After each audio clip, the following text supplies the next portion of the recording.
Welcome to True Crime Garage. Wherever you are, whatever you are doing, thank you for listening. I'm your host, Nick, and with me, as always, is a man who has trimmed the hedges of many small villages. He is the captain. They call me El Guapo. It's good to be seen, and it's good to see you. Thanks for listening. Thanks for telling a friend. Today, we are very proud to be featuring 120 Days Dry-Aged Stout. This is from the brilliant mad scientist over at Evil Twin Brewing. Ladies and gentlemen, this is not a beer. This is an experience. This is an imperial stout brewed with dry-aged malt. It's roasted chocolate, a little burnt, really not dry at all in my opinion, but it is definitely boozy. ABV 17.5%. Only, and I repeat, only drink this one at home in your own garage. Garage grade 4 3/4 bottle caps out of 5. And this experience was brought to us by a handful of our good garage friends like Laura in Kalamazoo, Michigan. And a big shout out to Sydney from Bend, Oregon. Next up, we have Kathy in Kennewa, Iowa. Kathy says, Nick, if you can't pronounce that, I will just be from parts unknown. Well, I gave it a shot, Kathy. Hopefully, I got close. And a big we like your jib to Natalie from New York, New York. Next up, we have Hillary from Louisville, Kentucky. And last but not least, we have Sarah from Great Falls, Montana. Everybody that we just mentioned went to truecrimegarage.com and donated to this week's beer fund. And for that, we thank you. And we're a little bit behind on the beer fund shout out, so be patient, you filthy animals. And that is enough of the business. All right, everybody, gather around, grab a chair, grab a beer. Let's talk some true crime.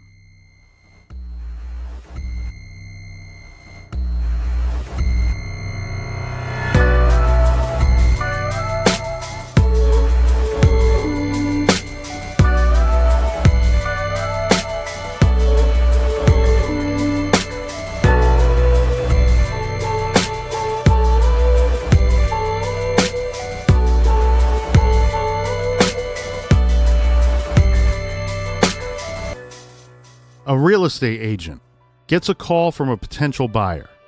The young, ambitious real estate agent receives the type of call that all realtors dream of. A motivated buyer wants to purchase a home and has a large budget. The buyer wants to find a place fast. But things that seem too good to be true are usually just that. The agent met with some mysterious clients to show them a beautiful home that met their specifications. But once inside, the agent was brutally and viciously killed. Her attackers fled into the night. Who would want to kill this pretty and vivacious young professional? And why would they set up a sham real estate deal to get to her? And probably the most important thing to ask is why would anyone want her dead? With this crime, it appears that motive may be the fastest road to finding the killer. This week, we will be discussing the true story of the unsolved murder of Lindsay Buziak. The investigation into her killing has been almost lost in the sheer volume of misinformation out there surrounding this case. It is rare to find a case that is so cluttered with false facts, unfounded rumors, baseless allegations, and downright contradictory evidence. What you will hear this week is not what you will hear elsewhere. We will discuss the actual, concrete facts as stated by police investigators and sources close to the investigation. All of the other stuff, the rumors and unsubstantiated innuendo, we will get into that when necessary. If you've heard of the case of Lindsay Buziak, or even if you have not, get ready for the truth surrounding this case. This is True Crime Garage, and this is the case of Lindsay Buziak.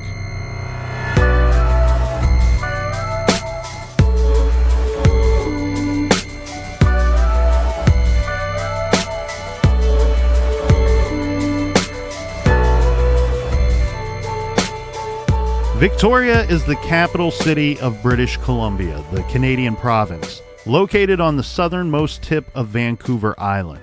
This is close proximity to Seattle on the U.S. side of the border, and to the large Canadian city of Vancouver across the water. Victoria has a large population of over 350,000 in its greater metro area, but it feels smaller and more intimate than its numbers suggest. Most people are connected somehow and know or are acquainted with many other locals. In other words, everyone pretty much knows each other or knows of one another. On February 2nd, 2008, a 24-year-old realtor named Lindsay Buziak was scheduled to show a house to some potential clients. Lindsay was new to the business. She started about a year before, and at this time, she had not sold that many homes yet. But she loved the job, and she was enthusiastic about her future in the residential housing business. Lindsay was a very outgoing young woman who was energetic and ambitious, and she had a lot of friends. She also had a sister named Sarah, with whom she was very close, and she was also close with her mother, Evelyn, who lived in the area, and she had a good relationship with her father, Jeff. Lindsay's parents were divorced and lived hundreds of miles apart. Lindsay mentioned to some colleagues and friends that she was excited because she had been contacted by some very motivated potential new clients. This has been backed up in interviews with her close circle. Lindsay received a call on Friday, February 1st. The call was from a woman, and from Lindsay's notes in her day planner and from what friends and colleagues have related, we can piece together the conversations she had with this female client. The woman caller spoke in a thick accent that Lindsay could not specifically identify, but which led her to nickname the woman and her husband the Mexicans in her cell phone. This woman called Lindsay out of the blue. She said that she and her husband were coming to the area for 3 days to look at houses. They were beneficiaries of a corporate relocation package, and they had to find a house very quickly. She specified that they sought a new 3-bedroom, 3-bath home, which was move-in ready, 15 to 20 minutes from downtown, with a large master bedroom and a separate space for a housekeeper. What truly perked Lindsay's ears, the woman said they could spend up to $1 million on a home. Now, Lindsay did not receive this call on her business phone line at the RE/MAX office that she worked out of. She received this call on her personal cell phone. Her cell number was available, posted publicly on some of her listings. Lindsay was a lesser-known junior agent, so she did find it strange that the woman contacted her. So Lindsay asked the woman how she got her information. The woman told her she was referred to her by a former client of Lindsay's. She told Lindsay this person's name, and it has been reported that Lindsay called the former client, but that lady was traveling and could not be reached. In any event, this $1 million deal would be very big for a junior agent, and Lindsay jumped at the chance to find homes that would meet the client's requirements. Over the next 24 hours, there were 6 calls back and forth between Lindsay and the clients. Of course, we do not know what was actually said during those calls. We do know that the couple and Lindsay made an appointment to see a specific house, one that was listed by some other RE/MAX agents, likely known to Lindsay. The appointment was set for 5:30 on Saturday, February 2nd, to see the home at 1702 De Sousa Place in Saanich.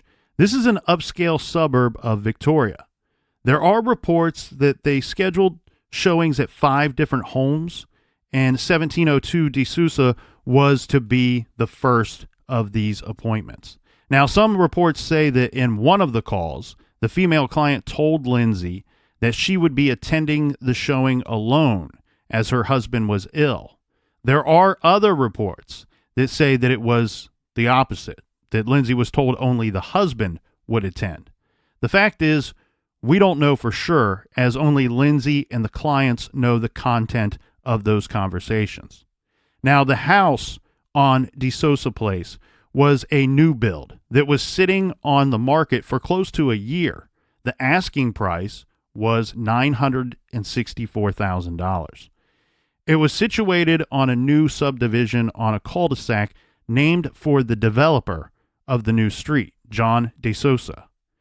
His company owned the 1702 property.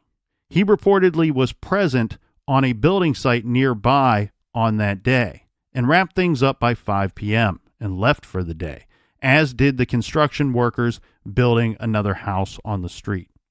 The cul-de-sac was located off of a residential road. This is Torquay Drive, which was lined with houses. Now, we're going to have 2 eyewitnesses from the neighborhood that night. And what these 2 witnesses reported seeing was a young, dark-haired woman, presumably to be Lindsay, greeting and shaking hands with 2 other adults outside of the DeSosa Place property that evening.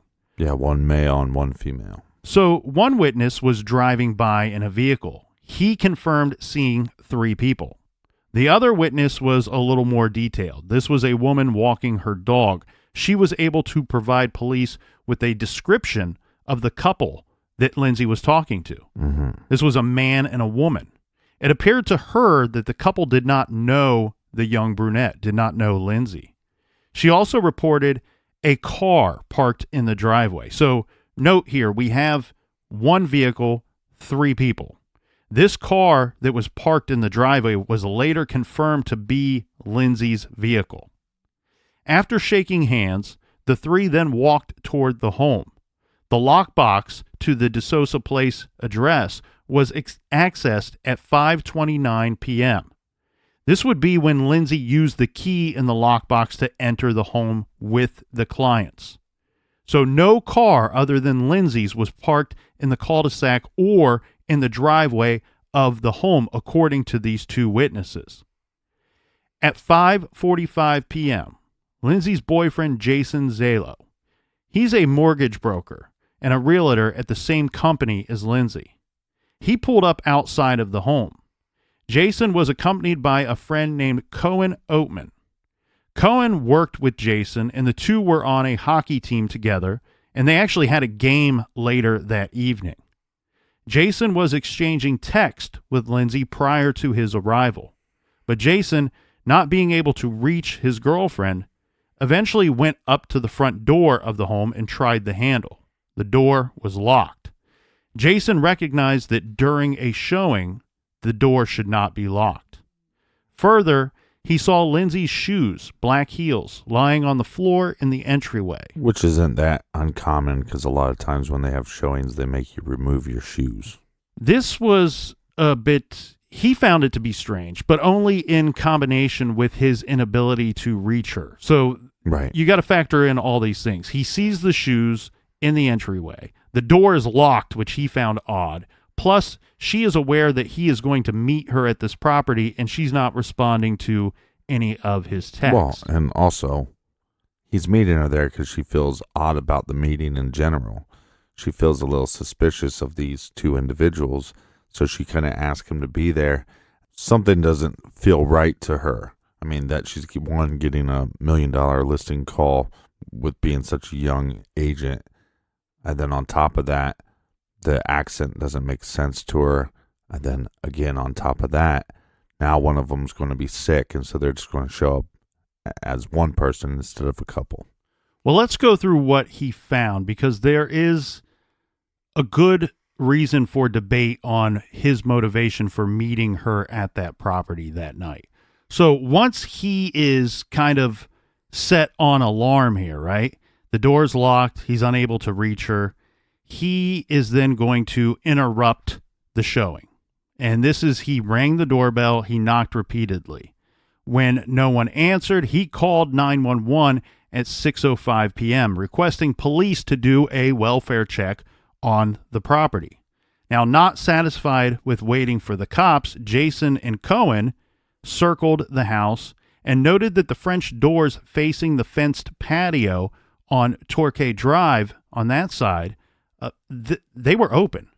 So Cohen got over the fence, and this has been reported 2 ways. Some reports say that Jason boosted Cohen over the fence. Others say that there was a gap in the fence where some boards were missing, and Cohen slipped through there while Jason was on the phone with 911. Now, Cohen entered the home through the French doors that were already open. He walked inside, passing through the downstairs to the front door, unlocking it to let Jason inside. Then a second 911 call came in at 6:11 p.m., this time from inside the house at 1702 De Sosa. The caller, Jason, reported finding Lindsay on her back lying on the floor in the corner of the master bedroom, seemingly dead, and lots of blood in the room. There was no one else in the house, and they had not seen anyone leave. The police arrived, and Jason and Cohen were taken to the police station for questioning. Lindsay was beyond help. The CBC reported that she died of multiple stab wounds. They have never confirmed the extent of the injuries. They are keeping this information to themselves. The scene was secured. Crime scene tape was put up around the house. Crime scene techs began processing the home, and the detectives combed through the home and canvassed the neighborhood. So police have not officially confirmed that the 911 caller was Jason or Cohen, and they have not even officially confirmed that it was they who found Lindsay. Mm-hmm. Remember, they're keeping a lot of this stuff to themselves. But we know this because Jason has given some interviews, notably to Dateline, and participated in a police reenactment of what happened when he entered the home through the front door. Saanich Police Sergeant Chris Horsley has also given interviews relaying Jason's movements as he arrived at the house and found Lindsay. So let's get into what we know about Lindsay's movements that day, the text between Jason and Lindsay, and what was found at the murder scene. So Lindsay and Jason were living together. They had ate lunch that day at a restaurant called Sauce. They paid the bill there at 4:24 p.m., and they left in separate vehicles. We aren't certain where Lindsay went directly after this lunch, but some reports state that she told Jason that she was going home to change her clothes before her meeting. Mm-hmm. Jason left to go meet Cohen, and the two went to an auto shop called SHC, where Jason was doing a mortgage deal. The two were seen on surveillance camera outside of SHC at 5:30 p.m. This is them getting into Jason's Range Rover. Now, around this time, Jason texted Lindsay saying, "I'll come meet you, and I'll be 10 to 15 minutes or so." Lindsay responded, "Okay, I'll see you in a bit. I gotta go. The Mexicans are here."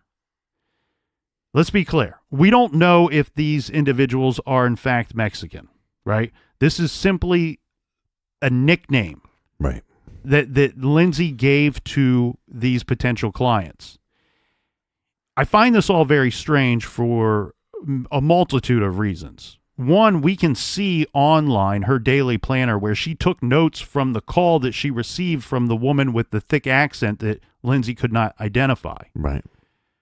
What I find weird here is it doesn't seem to indicate, well, not that it doesn't seem, it does not indicate in her notes the name of these potential clients. Right. And then on top of that, in her cell phone, she nicknames them the Mexicans. This based off of what she said was a weird accent.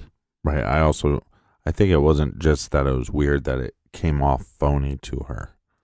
So at 5:38 p.m., Jason texted Lindsay's phone again, this time saying, "Just a couple of minutes away." This text was never read on Lindsay's end. At 5:41 p.m., Lindsay's BlackBerry made a call to a contact in her phone. This is to a friend that Lindsay had not spoken to in quite some time. The friend can hear some things, but it is muffled and jumbled, and there's really nothing clearly audible to the friend. Police believe that this call was a butt dial, that somehow during the attack, a button on Lindsay's BlackBerry was pressed and the call went out as she was being attacked. Sergeant Horsley said, quote, "So we believe that was actually at the point of attack. When the couple attacked Lindsay, somehow it hit buttons on the BlackBerry and it sent out a phone call," end quote. The BlackBerry was found in Lindsay's pocket after she was killed. As said, the autopsy findings in Lindsay's case have never been released. We know that she was stabbed to death. A press conference held by the Saanich police confirmed that Lindsay died from, quote, multiple stab wounds.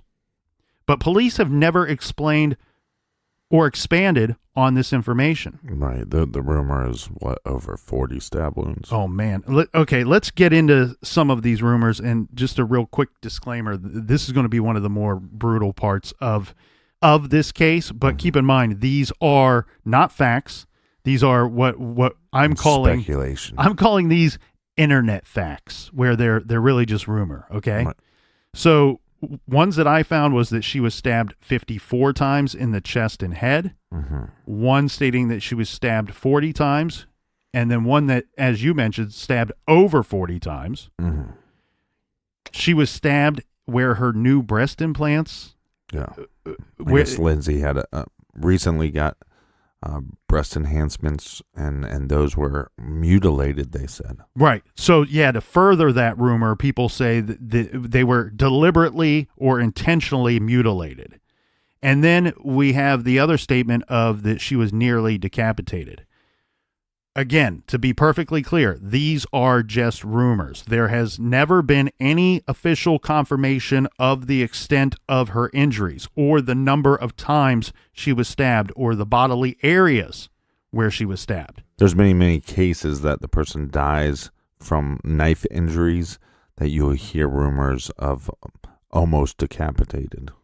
Yes. So we have a source that is close to the investigation, and this is author Gary Rogers, whom we were able to talk to while covering this case. He's working on a book about the case. Now, Gary says that he was privy to the autopsy report, and he did share some of this information with us, and this is information I have not heard elsewhere. He says Lindsay was the victim of between 10 to 15 stab wounds. Mm-hmm. To be clear, and to credit Gary Rogers, he's being somewhat vague on that number because we're not going to compromise the investigation. That has not been released to the public. Now, this quote from Sergeant Horsley provides some more information, stating, when they went upstairs, there's a master bedroom and an in-suite bathroom. We know, meaning law enforcement, that when Lindsay turned to show the in-suite bathroom, she was then attacked from the rear. There's no defensive wounds whatsoever. We don't believe she had any pre-indication that something was amiss. Gary tells us that Lindsay was, in fact, attacked from behind, almost certainly with a large knife, and incapacitated by severing her central nervous system. This means her spinal cord was severed by the knife. She was then rolled over and stabbed in the chest area and down to her abdomen. Judging by this information, it seems to me that whoever did this wanted to be 100% certain that she was dead. Now, no weapon was found at the scene. Lindsay was found on the floor of the master bedroom near the bathroom. Her body fell so that it would have been visible to someone coming up the stairs and glancing into the master bedroom. So the injuries to the spine, they think, were done purposefully, that the person knew what they were doing? Possibly. That's certainly a possibility. Mm-hmm. Or it could also be just happenstance. But what I think we can point out and say for certain, given this information, is she was in fact attacked from behind, did not know that she was about to be attacked because there was no defensive wounds. Mm-hmm. And I really think that there's multiple areas that you could have hit with that first strike that would have left her incapacitated. Lindsay was found lying on her back. There was zero evidence of sexual assault. Lindsay's wallet, purse, cell phone, and jewelry were all found at the scene undisturbed. Lindsay's business suit soaked up much of the blood, although there was still plenty left at the scene. How much blood would have been on the killers is anyone's guess.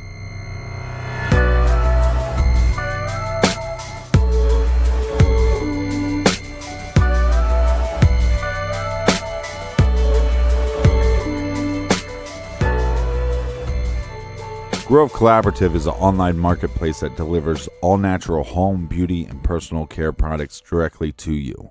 They take the guesswork out of going green. Every Grove.co product is guaranteed to be good for you, your family, your home, and the planet. So you don't need to spend time reading confusing labels. With Grove, you don't need to shop multiple stores or search endlessly online to get all the natural goods you need for you and your family. Join over 500,000 families who trust Grove Collaborative to make their homes happier and healthier. Plus, shipping is fast and free on your first order. It's a shopping experience that you are going to love. Their website is beautiful. The products, there are many, many great ones to choose from. And as the captain just said, shipping fast and free. It could not be more convenient. Join me and 500,000 other families who trust Grove Collaborative. For a limited time, when you go to grove.co/garage and place an order of $20 or more, you will get a free 5-piece cleaning set from Mrs. Myers and Grove, a $30 value. Go to grove.co/garage to get this exclusive offer. That's grove.co/garage for this exclusive offer. Did you know that only 1 in 5 homes have home security? Maybe that's because most companies don't really make it easy. That's why Simply Safe is my top choice, hands down. Simply Safe protects every door, window, and room with 24/7 professional monitoring. And they make it easy on you. There's no contract, hidden fees, or fine print. Prices are always fair and honest. In fact, around-the-clock monitoring is just $15 a month. But the thing that truly makes Simply Safe stand out is their video verification technology. When other home security systems are triggered, police often assume it's a false alarm, and the call goes to the bottom of the list. But not with Simply Safe. Using their video verification technology, they're able to visually confirm that the break-in is happening, allowing police to get to the scene 3.5 times faster. Visit simplysafe.com/garage to get free shipping and a 60-day risk-free trial. You have nothing to lose. Now be sure you go to simplysafe.com/garage so that they know that True Crime Garage sent you. That's simplysafe.com/garage. With more than 70 sizes, including their signature half cup sizes, Third Love designs bras with breast size and shape in mind for a perfect fit and premium feel. Just answer a few simple questions via Third Love's Fit Finder quiz to find your perfect fit in 60 seconds. Then, thanks to Third Love's 100% fit guarantee, you can wear, wash, and put your bra to the test for 60 days. And if you don't love it, you can return it, and Third Love will wash it and donate it to a woman in need. This is hands down the most comfortable bra that you'll own, with straps that won't slip, tagless labels, and lightweight, thin memory foam cups. Our friends love Third Love. Our mothers love Third Love. You're going to love Third Love too. That's the number one thing that we hear, is that this is the most comfortable bra that they have ever owned. And the highest quality bra that they've ever owned. Third Love knows that there's a perfect bra for everyone. So right now they are offering our listeners 15% off your first order. Go to thirdlove.com/garage to find your perfect fitting bra and get 15% off your first purchase. That's thirdlove.com/garage for 15% off today.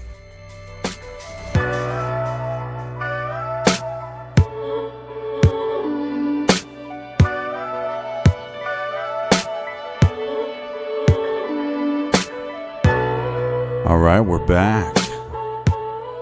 Maybe you're back. Watch your back. Watch your back. We will be at the Ohio Crime and Corruption event at the Ohio History Connection in Columbus. That is this Saturday. We will be talking for about an hour, and we are scheduled to go on at 2:30 p.m. So if you want more information or ticket information, you can find that at our website, truecrimegarage.com. Yeah, and after we're done talking, we'll be there for a little bit afterwards to meet with anybody that shows up. That's right. That's right. And if you still need more True Crime Garage, don't forget about the Stitcher app and our other show on Stitcher Premium, the wonderful, very highly touted show that everybody tells everybody else about. Award-winning. It's number 1 in Japan. It's called Off the Record. Right. And everything we just said is off the record. Mm-hmm. Okay, Captain. So the choice of weapon here in this case really and unfortunately makes a lot of sense, right? It's a knife was used in this murder. Now, unlike a gun, this is going to leave little forensic evidence behind. It's going to make no noise and does not require a permit. So less of a trail here, right? Canada has much stricter gun laws than the United States, and a knife would just simply be easier, quieter, and leave no trail. But the other thing that we can figure out, too, is that this knife was brought to the house by the killers. And taken away. Yeah. And given our source, he says it was a rather large knife. So if, in fact, this was a large knife, you do have to wonder how it was concealed. And I'm also guessing that the attack taking place upstairs rather than downstairs on the ground level, this was also deliberate. So, one, you would be leaving the body left away from prying eyes, the upstairs in comparison to the ground level, where anybody could just walk up and look through a window, right? The other thing, too, is if the attack does not go as planned, then there's a longer escape route for Lindsay to get away from her attackers. And again, it just seems to be deliberate. You know, they knew that they were going to be shown the house. So let's wait until she takes us upstairs, or let's suggest, hey, can we see the upstairs? And then when her back is turned, the attack went down. Now, Jason and Cohen, as we said, were actually taken into police custody. Yeah, they were actually, I believe, handcuffed and taken into custody. So this is obviously for several different reasons, right? They found the body, and they're at the scene of the murder scene. Now, Jason probably had blood on him. We do know that he attempted CPR. This is in spite of him saying that he could tell that Lindsay was dead. Now, Jason's a pretty big man. I think he's like 6'2", 6'3". 230, 240. Yeah. Yeah. And he was, I believe, an amateur hockey player. Or semi-pro. Yeah. Something of that nature. Semi-pro, amateur. Is there a difference? Well, I think you're partially professional. Much like your conduct on this show. Yeah. So he tells police that he arrived at the house around 5:45 p.m. Now, I want everybody to really pay attention here, because we're not going back through stuff that we've already discussed. We're going to go into more detail about what his movements were that night and that day, right? So he says he arrived around 5:45 p.m. at the house that she was showing. He and Cohen stayed in the car. They parked in the cul-de-sac and they were watching the house. Well, let's back up. He was running a little bit later than he told Lindsay he would be, but that's because when they left the car dealership, that they actually had to call to get directions. They weren't really familiar with how to get to that house. And I know there are some people out there that are saying, hey, we're missing something, a big part of this case, which is Jason may or may not have seen the killers when he pulled up near the property. I just want to, so we can all get a clear understanding of what may be going on, that we go through these items one at a time. So they are parked. Jason and Cohen are parked in the cul-de-sac and they are watching the house. He says they arrived at 5:45 p.m. Then at 5:55 p.m., he texts Lindsay saying, "Are you okay?" but receives no response. Jason then moved the car to an actual parking spot on Torquay Drive. Mm-hmm. And he says he got out and he went up and looked through the front door glass. This is when he saw Lindsay's shoes. He became concerned and made some calls. These calls were him trying to gain access to the home. Remember, the door is locked at this time. Yeah. And this is, in fact, backed up by cell phone records. When this didn't work, when he couldn't gain access to the house, this is when Jason made the first 911 call at 6:05 p.m. Now, crime scene investigators tracking fingerprints and footprints, they have verified Jason and Cohen's stories about their travel into and throughout the house. The home had been thoroughly cleaned the morning before the showing and was empty. Nobody was living in this house. Right. So it was very easy for them to establish what took place or to verify that their stories were, in fact, correct. Well, let's stay on that for one second, because the house was basically empty, is ready to be shown.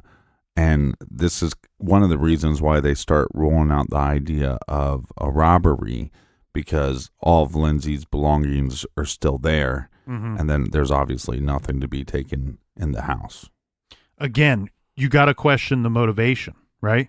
Right. And while we're talking about evidence, the only DNA that was recovered from the house was Lindsay's.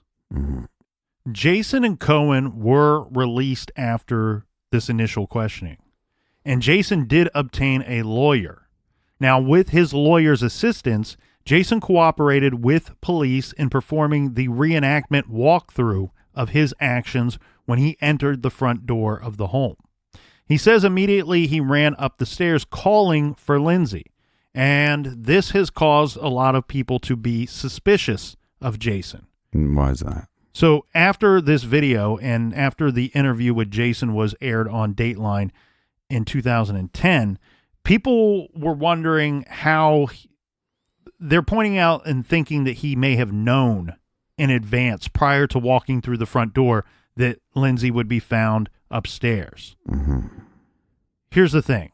We got to, if you're going to make that leap, let's also keep some other possible leaps in mind as well, right? You have to wonder, it's possible, since Cohen already ran through the downstairs to get to the front door, that Jason may have just anticipated that Lindsay was not on that ground level floor. Right. And we also have the police statements of her body could be easily seen from somebody who was going up the stairs and looking in the direction of the master bedroom. Well, now, in his own words, it took him, he said, maybe 2 seconds from the time he opened the door to get up the steps. Mm-hmm. Yeah, and he knows that his friend by this time had already run through the back door, through the French doors, all the way through to the front door. Yeah, but I could see why they're suspicious of that. I think that's something, as far as investigators, that they want to question. And you kind of see them do that during this reenactment or this walkthrough. So one thing that I really want to dive into right here before we get to all this other stuff with Jason is the whole reason for him being at the property that she was showing in the first place, all right? This is where I'm going to try to really start to cut through some of the crap that's out there and try to present what I believe is to be real, mm-hmm. Okay? So this is another reason why people are suspicious of Jason. And this stems from one narrative that has really taken over this case. The story is Lindsay was nervous about the showing and the prospect of meeting strangers whose accents she was not familiar with, and that she, in fact, asked Jason to attend this showing for her protection. On February 4th, this is 2 days after the murder, CBC reported that Lindsay's colleagues said that she had, quote, a bad feeling about the cell phone calls. Right. CTV News attributes this quote to her friend Vicky Mackey. This is a story repeated by Lindsay's father, Jeff, but there is evidence that this story, in fact, is incorrect, or at the very least, extremely exaggerated. Okay? So for one thing, Lindsay was a smart, ambitious, professional young woman. She knew that part of her realtor's job involved showing properties to people. Right. Often people she's never met before. Jason, for his part, he told police that he arranged to meet Lindsay at 1702 De Sosa Place because he was the listing agent on the SHC property. Now, remember, this is the property that he left with Cohen to go over to De Sosa Place, right? The reason why he was going to meet Lindsay there, in Jason's words, was not for her protection. He was just stopping by there to pick up some paperwork. This was just going to be a quick stop, talk with her briefly, grab some paperwork. Mm-hmm. Lindsay, the reason for this is Lindsay was representing a buyer, a potential buyer who made an offer on the SHC property that Jason was the listing agent for. Okay, so the SHC owner made a counteroffer, and Jason wanted to get that to Lindsay to submit it to her client ASAP.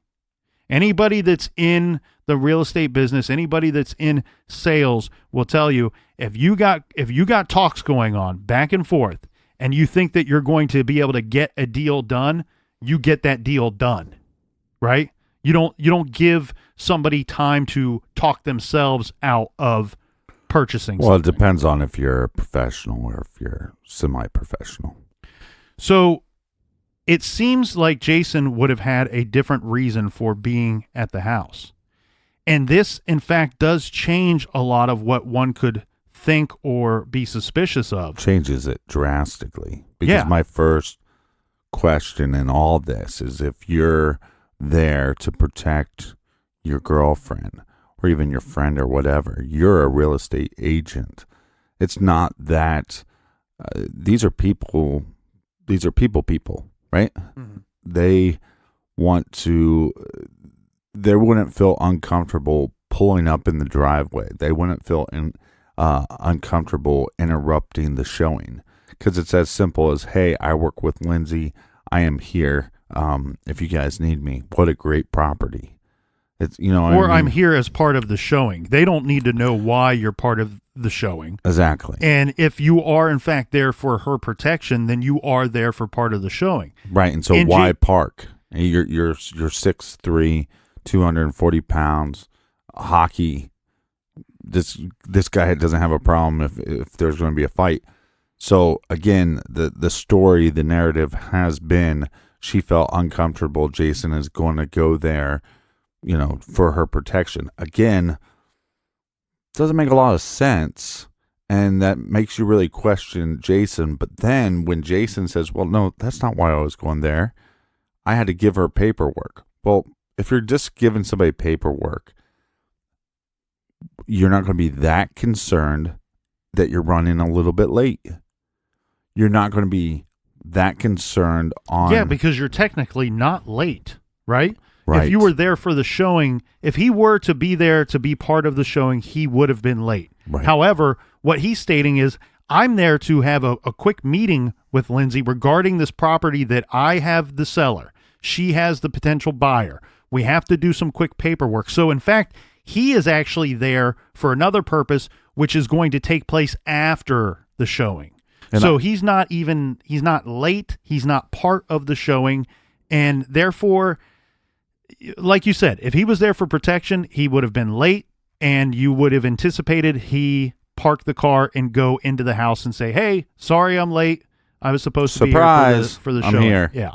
Yeah. I mean, you'd think, again, yeah, I back up all that stuff. I think of, but then it becomes, it's convoluted. Which story is correct? Because what's weird too is a little bit of both can be correct at the same time. She could have felt weirded out by this girl that she thinks is putting on a fake accent. That's a little strange, but you got $1 million listing. So maybe you mentioned that to your father. It seems a little strange, kind of a little weirded out by it, but we'll see what happens. And even if she mentions that to a friend, okay, maybe that's just some conversation. If that conversation didn't happen with Jason, and if his reason for being there wasn't for protection, then his story makes sense. So I'm not going to throw the father under the bus or the friend under the bus to say that she didn't say those things, but that doesn't mean that she went the extra step to say, hey, Jason, I want you to be there at a certain time and to be here at the showing with me. The other thing too, the Saanich police, they spoke to all parties around this case, her colleagues, her friends, and their official statement on this is that they say while Lindsay felt the showing was unusual because she was not the listing agent, she wasn't apprehensive about it. Right, and let's go over that a little bit, because the way the story kind of reads is that they were just like, hey, we're just looking for a house. I believe this first house, the murder scene house, was one that they actually picked out. Does that make sense? When the quote unquote Mexicans called her, that's why I was quick to point out that other than Lindsay's notes and some conversations that she had with colleagues and such, we don't know exactly what was discussed on those phone calls. Right.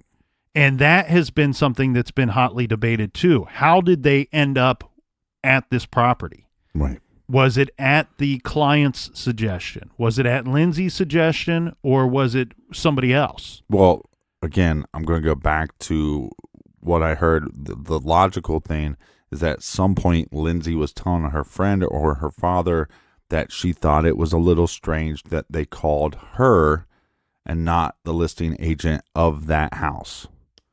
So to me, that's she's going, well, why are you calling me when you could have called the listing agent of that house? So to me, they knew about that house. To me, that house they brought that house into the equation. So I saw her notes from the initial phone call. Yeah. There's no address that she wrote down in her notes. And so what that leads me to believe, I'm not saying that I'm right. I'm not going to pretend that I know, but what that would lead me to believe is that property was not discussed during that phone call and was not brought up by the clients. Well, it could have been as simple as that she just Googled it and then left it up and didn't put it in her notes. But I see your logic behind it. Because she wrote down like what they were looking for. Yeah. She wrote down 3-bedroom, 3-bath, space for housekeeper, separate living area for housekeeper, large master bedroom. I'm just saying that the idea general that distance from downtown. Right. I'm just saying the idea that this rumor is out there that she's saying, hey, it's kind of weird that they called me and not the listing agent of this house. The fact that kind of rumor of that conversation is out there leads me to believe that the Mexicans knew about this property, which would make some sense too, though, because we know that they're not trying to buy a house. We now know that they were leading her somewhere and they were going to murder her. And so why wouldn't you want to pick the location? Not only that, why wouldn't you want to pick a vacant house? Right. Like where I said, that nobody lives in. I believe the attack going down upstairs is deliberate. That's for the purpose of them not finding her body as quickly. Right, and then which would make me, again... If somebody lived there, then you're like, they have to return home at some point. Right, but again, her conversation about why would they call me when there's a listing agent that was house. That was the police's statement. Right. We don't know that she actually said those words. But what I'm saying is, again, then it goes another logical step is if you're the one planning this murder, planning this attack, why wouldn't you want to know everything about the property? So you're the one that found the property. Jason, in the public's eye, is, the only way to look at this, Captain, would be to say that in the public's eye, he's likely the number one suspect, according to the internet. And there is concern because of 2 variations of the story that he told to police about something he saw that night. This is something we touched on earlier, but we have not gotten into yet. Okay, so on the Dateline episode about this case, Jason told Sleepy Josh Mankiewicz that he saw 2 shadowy figures through the frosted glass of the front door. Mm-hmm. Jason assumed that they were the couple that Lindsay was meeting. But on True Crime Daily, Sergeant Chris Horsley said that Jason saw the killers from his car as the front door of the house opened, saying, quote, "The killers were actually about to walk out the front door and leave.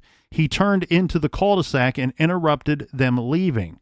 If he," meaning Jason, "had been 5 seconds later, he would have driven right into the suspects walking out of the house into the driveway." Right, and it's believed that he got a pretty clear look at the male, but not so much the female.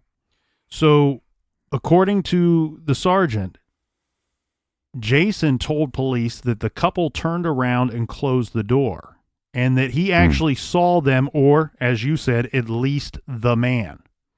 And Horsley goes on to say, quote, "And his assumption is these are the clients and the showing is just starting as the door closes. Quote, he then parks outside because he is waiting for the showing to end. But the showing didn't end. Lindsay never emerged from the home, and eventually Jason called 911. Mm-hmm. So let's dive into this real quick here. According to Sergeant Horsley, Jason interrupts these two leaving, but Jason doesn't know that Lindsay has been attacked at this point. He actually thinks that they just turn around and that they're walking into the home and the showing is about to begin. And that's why he kind of just sits there and chills for a minute. Mm-hmm. But then when he doesn't hear back from Lindsay, and when Lindsay and nobody else leaves the home, then he's starting to question what's going on. Okay, so here's a big problem with these two stories. One, what was said on Dateline, and what was said by the sergeant on True Crime Daily. This looks like it's two different stories, right? Yeah. So the Dateline episode made it appear that Jason only saw people through the glass of the front door, when he actually said he could see two people through the glass only after they went back inside the house upon seeing his car. Mm-hmm. So this is one of those weird situations where it's not two variations of a story. He's not telling two different stories. It's just different portions of the same story. It's just people reporting the story differently. Right. So the Dateline episode made Jason come across as telling two different stories. Now, the Saanich police, and this is one thing that I think is... Was Keith Morrison on the episode? Did he go, Well, I know that why would Jason be telling us he was talking differently to sleepy before? Josh Mankiewicz. I like Josh a lot. Oh, I do too. He's a very nice guy. I do too. He's a great drinking partner. He looks half asleep during his interviews. He looks half asleep when you're drinking. Sometimes fully asleep during the interviews. So real quick, then here's Jason pulls up to the house.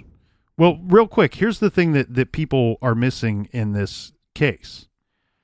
And this is where you can't have this whole idea that Jason told two different stories. It doesn't, where it gained legs and went off walking on its own, we can very quickly remove those legs. There should not be a story here, because the Saanich police held a very unusual press conference. This is shortly after the Dateline episode aired. Mm-hmm. In this press conference, the Saanich police said that the episode resulted in rampant speculation that Jason and his family were responsible for Lindsay's murder. Police reiterated in the press conference that Jason and his family are not suspects in the case. So what that tells me is... which is, I think, a stupid line anyways, because we know now, or what we think we know, is that they didn't find any DNA in the house other than Lindsay's, but they did ask Jason to submit a DNA test, and as far as I know, he's never submitted that DNA test. Now, again, goes from the crime scene, gets handcuffed, goes downtown, extensive interview, interrogation, goes back with his lawyer to actually go through the property, do walkthroughs, being very cooperative, but they ask for DNA. Again, when you lawyer up, what's your lawyer going to tell you? No, we're not submitting DNA. So I don't know if I put that so much on Jason, but if that rumor is true, then you can't sit there and tell me that he's cleared and they're not suspects. Okay, so let's stay on this for a little bit. So we have a murdered young realtor. Yeah. Mysterious foreign clients. Virtually no forensic evidence that the police will discuss, and no clues as to the killer's identities or motives. So let's go through what we do know. According to Sergeant Horsley, we know from forensic evidence that both the man and female did go through the home. This is his words. Right. He says, quote, "We do have evidence of them leaving the home. However, we don't have anything in the form of DNA or fingerprints," end quote. Now, thanks to our source, Gary Rogers, we can tell you exactly what this evidence is. According to Gary, investigators were able to track sock and nylon impressions of Lindsay and two others throughout the house. Mm-hmm. They found a bloody trail of footprints, one in a larger wool blend pattern sock, the other a smaller, more feminine nylon print, leaving bloody prints leading from the upstairs down to the foyer. This probably where they presumably picked up their footwear, their shoes, and out the French doors leading to the patio. Yeah. Now, based on this, police could tell pretty much exactly what happened in the home and determine that the female and male couple seen with Lindsay were almost certainly the perpetrators of her murder. It seems that they just got lucky that there was a hole in the fence so that they could sneak out of the patio and exit onto the street. Yeah, got lucky, or they knew this house in advance. So, but it does seem that their exit plan was to leave out the front door the way that they came in, but this got all messed up when Jason drove up to the property. Right, but they parked on a different road, or we can assume they parked on a different road. Well, that is a good question. They didn't park on that road. We know that. Now, could they have had a getaway driver where they dropped off, right, where they picked up? That's also Did a they possibility. Uber? Yeah. So again, who are these two people? We know that per police statements that they are almost 100% the perpetrators of Lindsay's murder. And back to the two eyewitnesses, the lady walking her dog saw two people in the driveway with Lindsay. The description she provided is of a 6-foot-tall Caucasian man in his mid-30s with a medium build, dark hair. Now, the woman walking her dog only saw the man from the back. She didn't get a look at the front of him, okay? Mm-hmm. And she also described a Caucasian woman in her mid-30s to 40s, medium height and build, with shoulder-length blonde hair. Now, she only saw the woman from the side. The woman she described was wearing a dress. The dress was a wavy pattern in white, black, and reddish pink. This is described as a very distinctive dress, and actually police wondered at the time if it was worn specifically to distract any witnesses from noticing any facial features of the two or any other distinguishing characteristics. And it wasn't reported that the man was wearing a brown jacket of some kind. From my notes, I don't have anything regarding a brown jacket, but keep in mind the other eyewitness was driving his car. So he only got like a glimpse of these two people. And I bring that up because I'm not saying it happens all the time, but we have this reddish, pink, black dress, man wearing a brown jacket. Chances are if this couple left together, then they would change the jacket to a black jacket and they would match on some level. My gut feeling tells me that these people didn't leave, that they live in separate houses. That's what my gut feeling is telling me. And I know that sounds silly based off of color coordination, but that's my gut feeling. They're not wearing some type of uniform to indicate that they're together. No, I know it sounds silly, but that's my gut feeling. Well, regarding the man went to pick up the woman, and she got in the car. We don't match. Regarding the dress, I think the dress is very important because It is described as very distinctive. Again, it was a wavy pattern in white, black, and reddish pink. The police went on to say that because it was so distinctive, they thought that maybe the dress would actually lead them to the killer, or at least to whoever the woman was that attended that showing, right?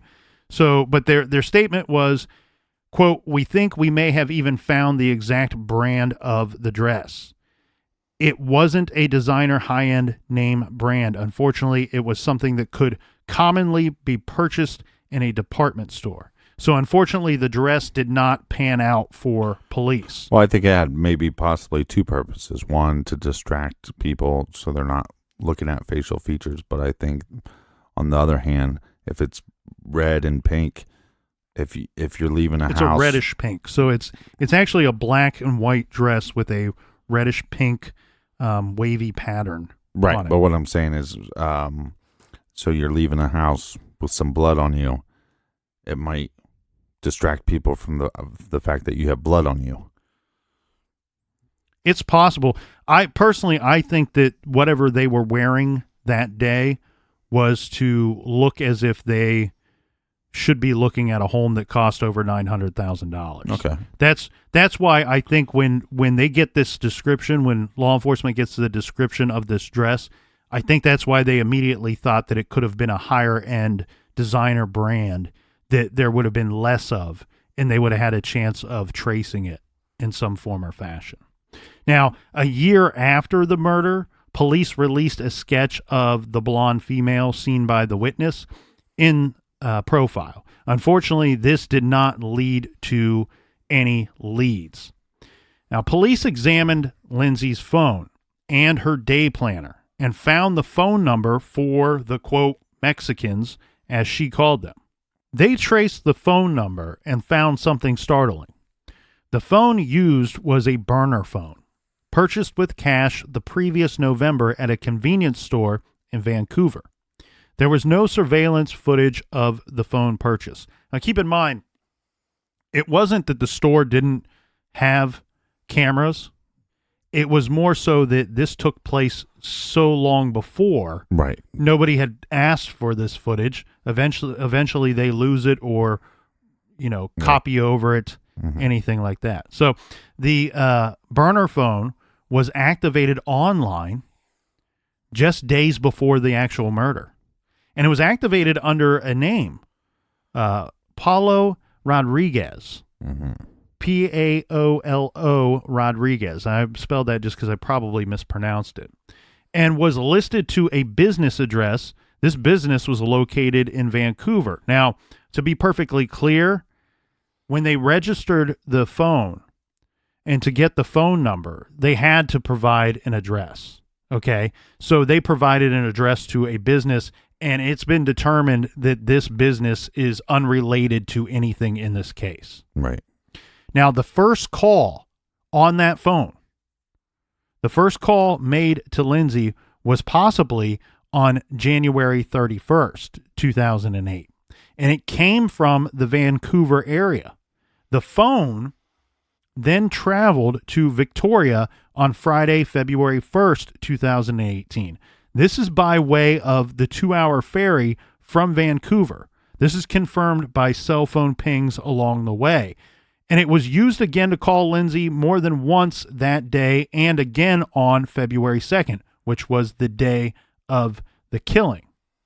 The phone was never used again after the murder, and it's never been found. The phone was only ever used for one thing, communicating with Lindsay. Sergeant Horsley says, quote, "It's a level of planning that clearly shows Lindsay Buziak was the target."